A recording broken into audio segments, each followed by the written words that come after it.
Right, how's it going? Back with another video. In today's video, we're gonna have a quick. I'm gonna go through players that have been linked with United, and then I'm gonna go through like how much they cost, if I think we should sign them, the likelihood of them signing, all that type of stuff. Quickly before we get into the video, I do have a website which is up here, and I sell like clothing and prints of pictures I've drawn before. So any support on that would be much appreciated. Anyway, I'm going to move on from plugging that.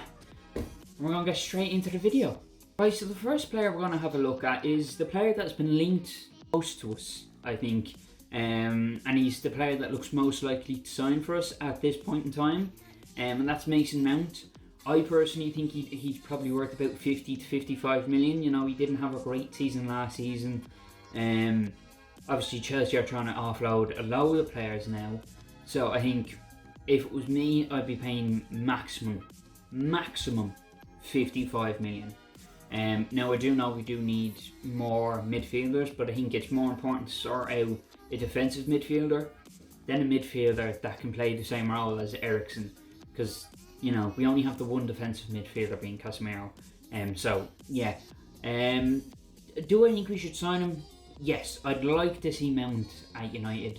Realistically, at the moment, it's probably like a 70 to 80% chance he signs for us.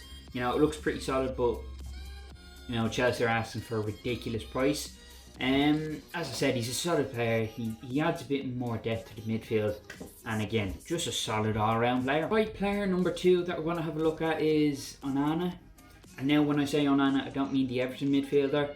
I mean the Inter Milan goalkeeper. And look, to be honest, if the hell works, if the hell doesn't sign another contract, which it doesn't look like he will, I do think you need to go and get Onana.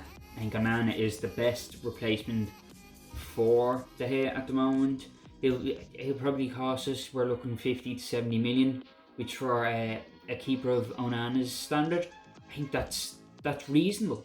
I think that's a reasonable asking price, considering if you go for someone like Ederson or Alisson, obviously we're not going for them, but a player of their calibre is probably 100 million. I don't think Onana is far off, so 50 to like 70 million I think it's a reasonable asking price.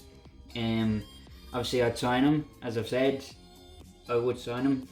At the moment it's probably a 40% chance. I think we're very focused on the Mount deal, and I think I've heard and I've seen people say that Inter, if they are to sell Onana to United, they want it done by this Friday, which unlikely.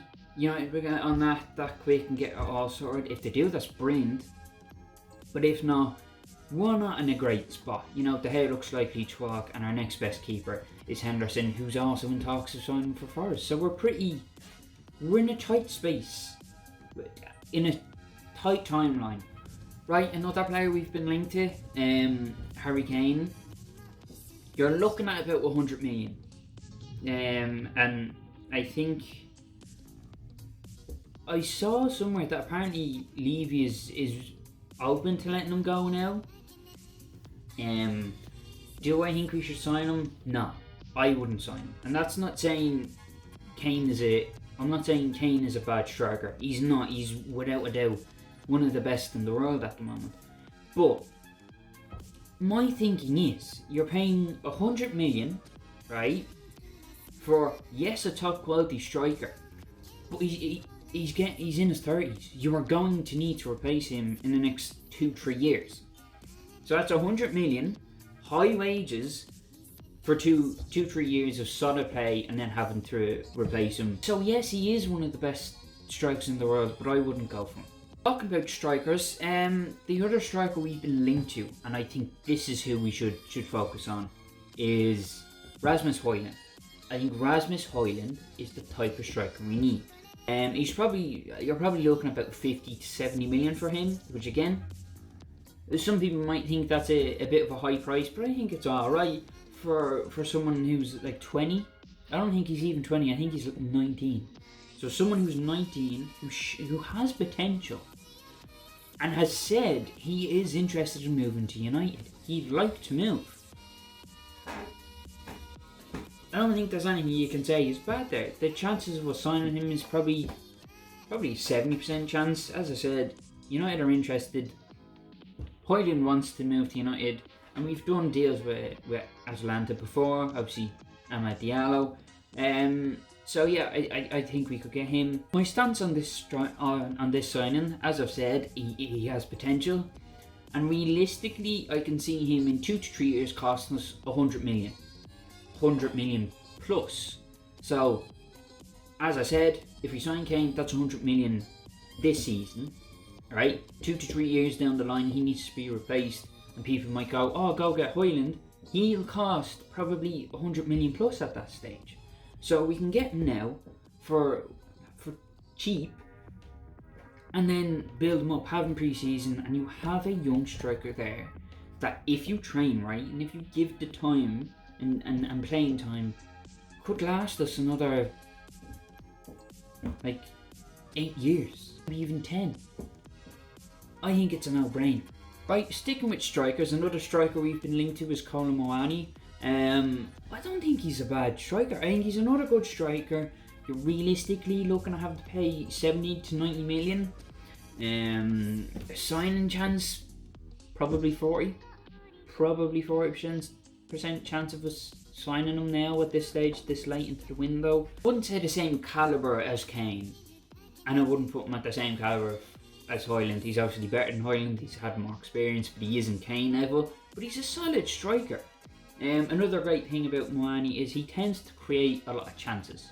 So he's not one of these strikers or number 9s, whatever you want to say, who will solely stand there, get the ball, and just consistently take shots, If he gets it, he can play a ball to Rashford, play a ball to Anthony, a bit more like passing, instead of having Anthony, Rashford and Moani just constantly taking shots and missing.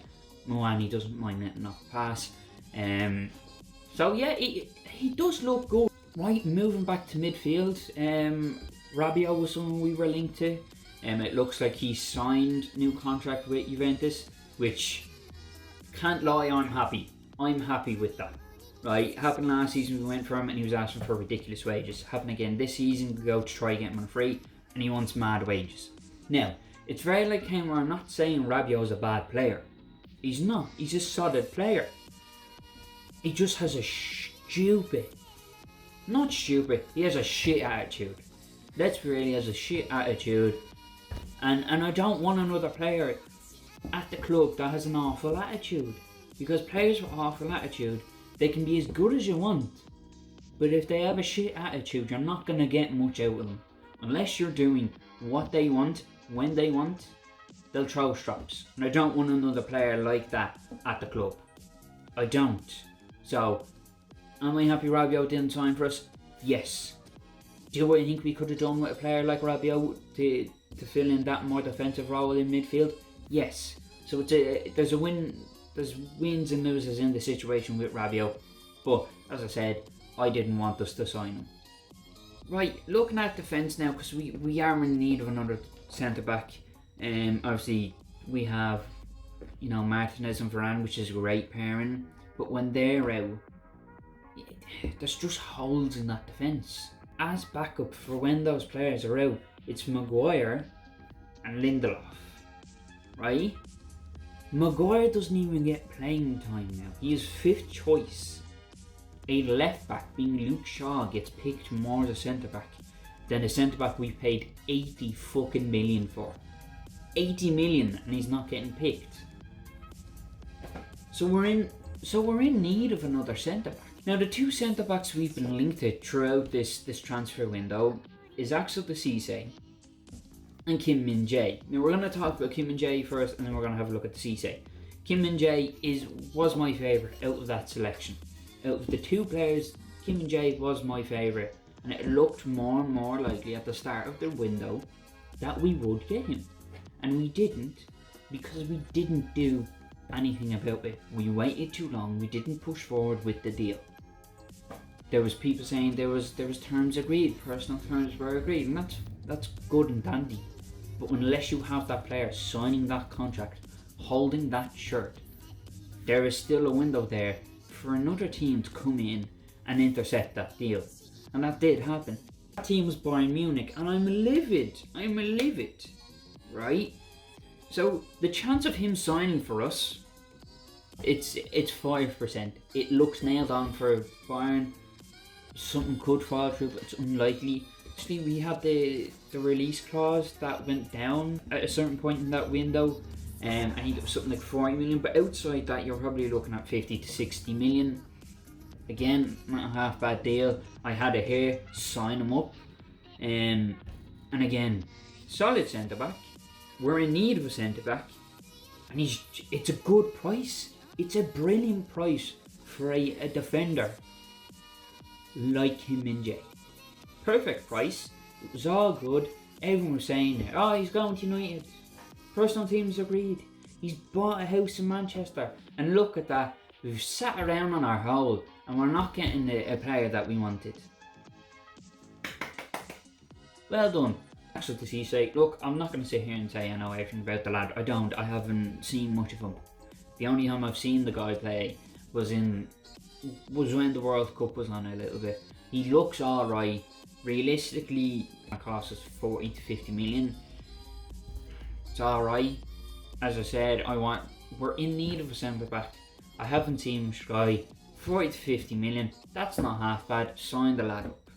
Realistically, probably a 30% chance of us signing. There's a lot of low percent signing. There really is. There's so much low percentage of us signing because our club struggles to sign and go after more than one deal. So, yeah, look, the CC, reasonable price, and we're in need of a centre back. Right, so here I will have the players I think are most likely to sign for us. So number one is Mason Mount. It's just the deal we've been chasing after. I think it was Murter was saying like they're gonna walk. You're not gonna walk. You'll bend to what Chelsea want, and you'll pay you something ridiculous like 65 million, which is it's a joke. Second player I think will sign for us, Højlund. Højlund looks pretty fucking solid and nailed on. As I said, he wants to go to United and United want him. I think we should get on that now. Third player I think will be likely to sign for us, Onana. Apparently his representatives had been over that were in Manchester recently. And as I said, De Gea looks like he's going to walk. Henderson looks like he's going to be sold to Nottingham Forest if something goes forward. So we'll be in need of a keeper. And I think we'll end up with these players, which it's not half bad. It's better than no one. Right, so that's the end of this video. Thanks for watching. Have a lovely rest of your day, and I'll talk to you in the next one.